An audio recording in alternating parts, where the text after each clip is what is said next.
राज्यसभा में तीनों criminal law bill, भारतीय न्याय संहिता और भारतीय साक्ष्य बिल गुरुवार को पास हुए।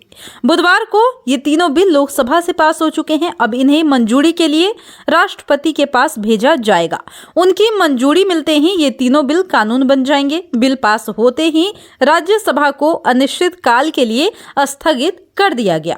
बिलों पर चर्चा का जवाब देते हुए केंद्रीय गृह मंत्री अमित शाह ने कहा, जो लोग सदन के बाहर पूछते हैं कि इस कानून से क्या होगा, मैं उन्हें बताना चाहता हूं कि इसके लागू होने के बाद तारीख पर तारीख का जमाना नहीं रहेगा। किसी भी मामले में 3 साल में न्याय दिलाने का उद्देश्य है।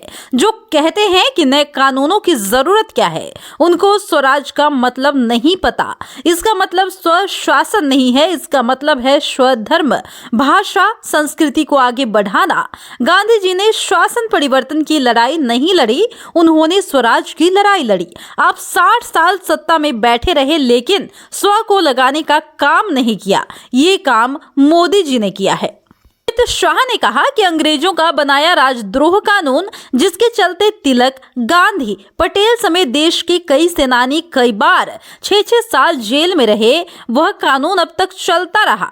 मैंने राजद्रोह की जगह उसे देशद्रोह कर दिया है, क्योंकि अब देश आजाद हो चुका है। लोकतांत्रिक देश में सरकार की आलोचना कोई भी कर सकता है। अगर कोई देश की सुरक्षा, संपत्ति को नुकसान पहुंचाने का काम करेगा तो उसके खिलाफ कार्रवाई जरूर होगी।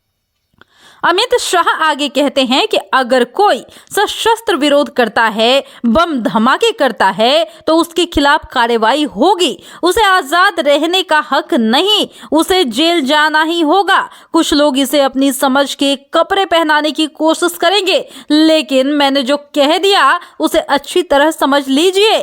देश का विरोध करने वालों को जेल जाना होगा।